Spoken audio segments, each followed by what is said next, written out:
Et nous vous retrouvons pour la suite de cette émission après la pause pour le journal. Nous retrouvons nos invités Dieudonné Sewonou et Germain Pouli pour la suite de Regard croisé de ce jour. Troisième sujet toujours concernant le Niger, mais nous parlons côté Bénin. Engager une guerre contre le peuple frère et souverain du Niger est une violation de la Constitution selon l'opposition, les opposants ou du moins le parti des démocrates qui est un poids lourd de l'opposition béninoise a adressé des questions orales au gouvernement en l'absence de l'Assemblée qui est en vacances actuellement. Une vingtaine de questions adressées au gouvernement sur la situation au Niger et la proposition de la CEDEAO d'intervenir militairement, une position soutenue par des officiels béninois qui se sont prononcés clairement sur la question. Des questions donc ont été adressées au gouvernement. Plusieurs questions, mais à l'entame, l'on fait cette observation. Engager le Bénin dans une guerre contre le peuple frère et souverain du Niger est une violation de la constitution béninoise. Plusieurs questions parmi lesquelles celle qui dit par exemple que fait le gouvernement pour les Béninois vivant au Niger et la restauration du pouvoir de Bazoum est-elle plus importante que la vie des populations? Le gouvernement va-t-il prendre l'avis du Parlement avant l'intervention? Combien de soldats béninois seront engagés et quel montant de leurs primes que toucheront leurs familles en cas de décès au front? Plusieurs questions ont été adressées au gouvernement béninois sur la question de cette intervention militaire au Niger. La question est à qui veut la prendre? Vos premières observations. Qui veut commencer? Je crois que vous Jamais savez alors. que cette intervention dans l'Union africaine passe difficilement et donc c'est normal, même si institutionnellement elle se justifie, elle s'explique.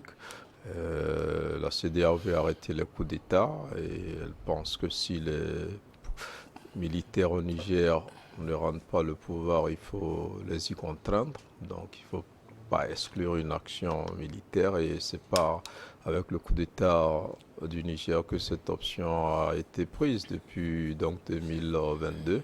L'idée d'une force donc de la CEDEAO pour combattre les coups d'État était là déjà donc mais là maintenant euh, plusieurs pays et déjà la CEDEAO a diffusé sur la question et plusieurs pays n'ont pas trop voulu communiquer sur leur participation ou non à cette force en attente de la CEDEAO, mais les premiers pays, la Côte d'Ivoire, le Sénégal, le Bénin et le Nigeria, se sont positionnés et comme c'est une décision qui ne fait pas l'unanimité dans l'opinion, il y a eu beaucoup de réactions dans différents pays, à commencer par le Nigeria où le porte-parole a dû faire une sortie pour expliquer que ce n'était pas le Nigeria qui décide d'attaquer le Niger, mais que c'est une décision de la De la CEDEAO. CEDEAO. Et donc au Bénin, quand on fait le rapprochement, on se rend directement compte que l'opposition qui se dit qu'il s'agit d'une décision impopulaire de la CEDEAO, donc les présidents qui adhèrent de façon assez formelle et ouverte, euh, vont forcément prendre un coup au niveau de leur popularité. Donc c'était le bon moment qu'il ne fallait pas manquer. L'opposition au Bénin donc fait bien de saisir cette occasion-là pour adresser une série de questions orales au gouvernement et contester cette participation du Bénin à cette intervention-là. Donc politiquement, on comprend que l'opposition est dans son rôle. Elle a choisi le bon moment, sauf que malheureusement pour elle, l'Assemblée est en vacances, mais elle a trouvé le moyen quand même de faire diffuser toutes ces questions-là dans la presse bien avant Ah que le oui, bien sûr. député n'interpelle les ministres donc, pour y répondre. Et je crois que c'est une façon pour les démocrates de tirer le drap de leur côté, d'espérer donc rallier l'opposition donc à leur position politique. Ce qui est évident, c'est que dans l'opinion africaine en général, les jeunes en particulier ne sont pas pour une intervention de la CEDEAO. Elle est présentée comme plus dangereuse que les conclusions auxquelles pourront aboutir éventuellement des discussions. Et donc, pour l'opposition, c'est du pain béni et c'est tout à fait normal qu'elle profite pour taper sur le président Talon qui fait partie de ces présidents qu'on présente aujourd'hui en Afrique comme les va-t-en-guerre, ceux-là qui ont choisi la manière forte et ceux-là qui soutiennent l'intervention militaire soutenue aussi par la France. Et aujourd'hui, vous savez que la France n'a pas une bonne presse en Afrique. Et quand vos positions semblent se rallier à celle de la France tout de suite, on vous décrit comme un partenaire de la France, on vous définit comme un partenaire de la colonisation continuelle du continent à partir du moment où aujourd'hui, sur le continent, on parle beaucoup plus d'une vraie indépendance et d'une vraie souveraineté de nos États. Alors, à vous suivre, on a l'impression qu'il s'agit plutôt tout simplement d'une récupération politique de la part des démocrates. Mais la question, est-ce qu'elle ne va pas au-delà de l'aspect politique? Peut-être qu'on va au Bénin, parce que le Bénin, la classe politique béninoise n'est pas la seule à réagir dans cette affaire. Au Togo, on a vu également les politiciens se prononcer sur la question. On en parlait hier dans ce débat de regard croisé, où la conférence des évêques du Togo s'est également prononcée sur la question, a demandé plutôt la levée carrément des sanctions économiques et plutôt que l'on s'engage dans la voie de la discussion. Au Ghana également, l'opposition n'est pas pour une intervention militaire. Au Nigeria, vous l'avez dit, dans pratiquement tous les pays, on voit que la jeunesse ou la plupart des gens qui se prononcent sur la question ne sont pas pour du moins une intervention militaire. Est-ce qu'on peut dire que c'est une récupération politique au Bénin? Oui, mais c'est une récupération politique parce que c'est le président qui engage le Bénin au niveau de la CEDEAO. C'est-à-dire que même si le président des démocrates était là, et ce qui se passe, c'est que quand la décision est prise, on ne peut pas identifier les pays individuellement pour dire c'est le pays qui veut attaquer le Niger. C'est la CEDEAO qui a décidé, même si vous avez voté contre l'intervention, vous êtes engagé. Vous savez, aujourd'hui, le président togolais a quelques critiques comme ça sur les réseaux sociaux. On dit, mais il était là le jour où la décision a été prise d'intervenir. Mais même s'il était minoritaire, il est concerné par cette décision. C'est l'institution qui a décidé et donc tous les États sont engagés et même sont obligés de contribuer d'une manière ou d'une autre. Il ne s'agit plus, des principes. Oui, il ne s'agit plus d'être d'accord ou pas.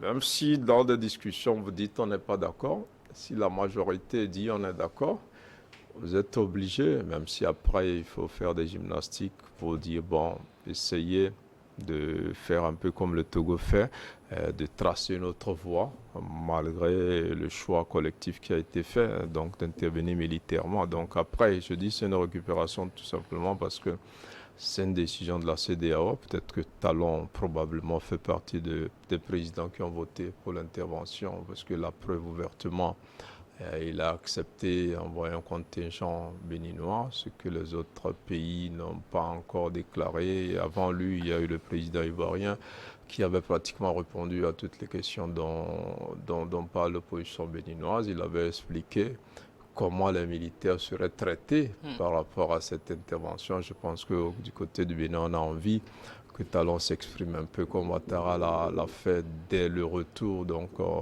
dès la tenue de ce sommet de la CEDEAO.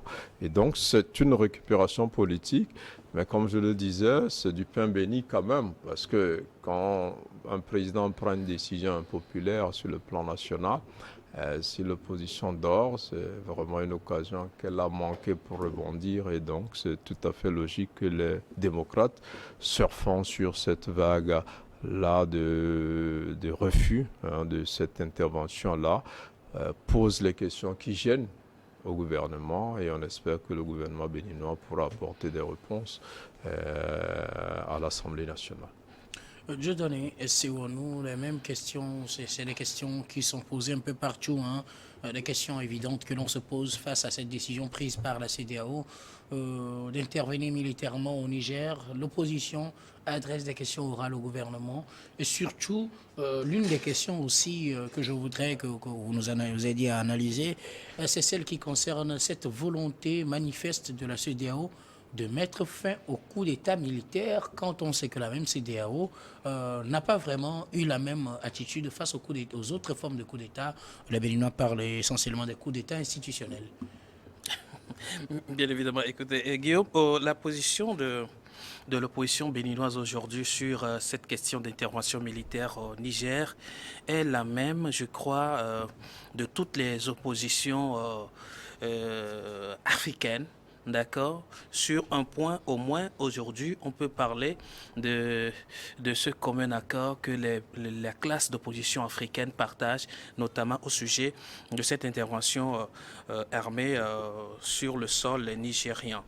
Oui, nous l'avons tous dit et nous, dans nos analyses, nous l'avons tous relevé que la CEDEAO pourrait être ferme et aujourd'hui garder sa fermeté. Alors tout ce qui se passe, d'ailleurs, je voudrais passer par là pour dire les vents qui soufflent sur la CEDEAO aujourd'hui, quant à ce qui concerne sa fermeté, relèvent de sa fébrilité dont elle a fait beaucoup preuve depuis la nuit des temps lorsqu'on parle des coups d'État institutionnels. Nous l'avons dit ici, coup d'État est toujours coup d'État.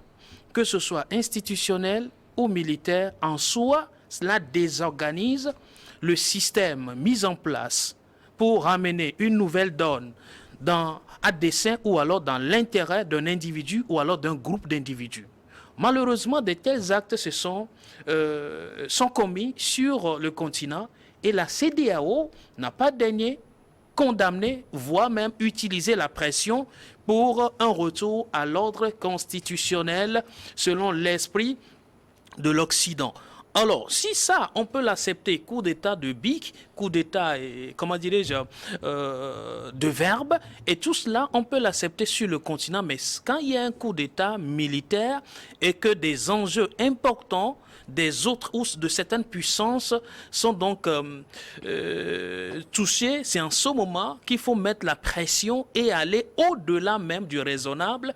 Cela donne une raison à ceux qui critiquent aujourd'hui la CEDEAO sur ses compétences en matière de gestion des crises sur le continent. C'est tout à fait normal. Les questions que l'opposition béninoise est en train de poser n'est pas différentes ou alors ne sont pas différentes que celles que les voix montantes de l'Afrique nouvelle sont en train de se poser. Alors revenons sur le Bénin. Selon la constitution béninoise, et donc le Bénin ne peut attaquer ou intervenir dans un pays voisin qu'en cas de légitime défense, ok?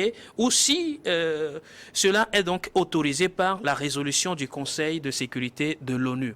Alors, nous ne sommes pas dans ce cas d'espèce, mais en fonction des clauses de la CEDEAO, le Bénin est régi, est lié par un contrat avec la CEDEAO et ne peut que réagir de cette manière. Lorsqu'on prend aujourd'hui le président Talon individuellement, il n'en est pour rien, malheureusement.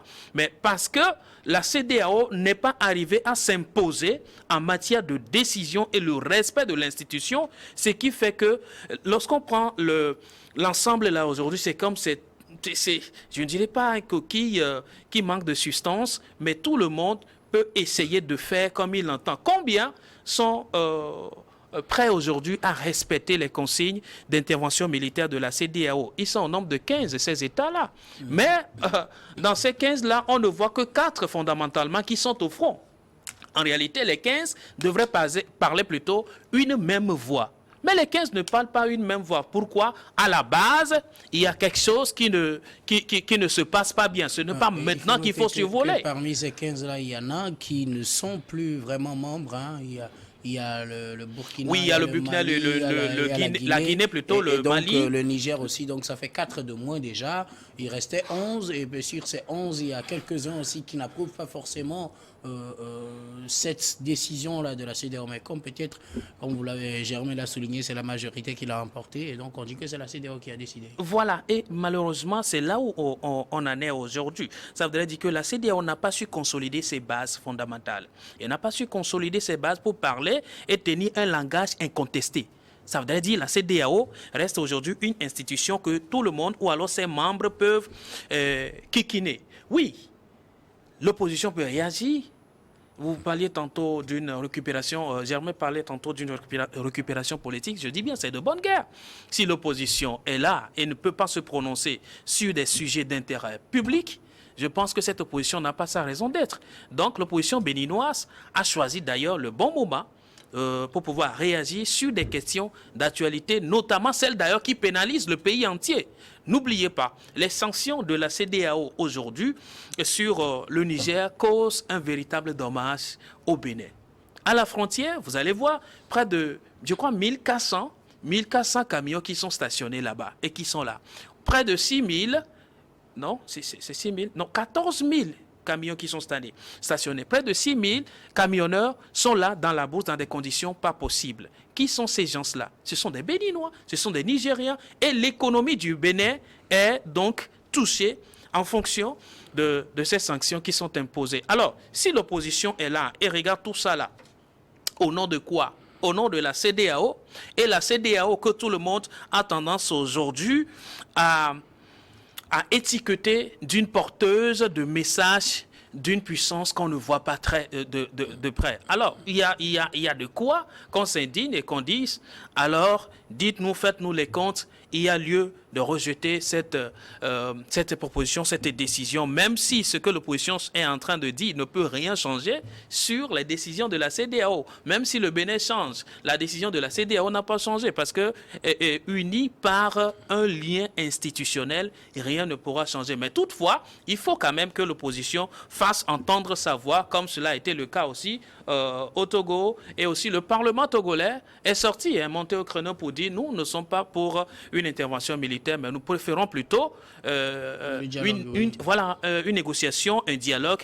Je pense la position la plus partagée aujourd'hui, c'est qu'aucun Africain n'est prêt à faire la guerre contre un Africain. Aucun Africain n'est prêt aujourd'hui à voir la guerre évoluer entre les Africains, pendant qu'on voit les présidents africains aller demander un cessez-le-feu ou alors demander une négociation auprès des Occidentaux ou alors à la Russie, à l'Ukraine, que la guerre cesse et qu'on soit en mesure aujourd'hui d'encourager la guerre sur notre sol. Je pense que c'est le paradoxe et la position béninoise, de l'opposition béninoise sur cette question, je pense elle est la partagée de tous les Africains. Une dernière question sur ce sujet avant qu'on ne marque la pause en quelques secondes.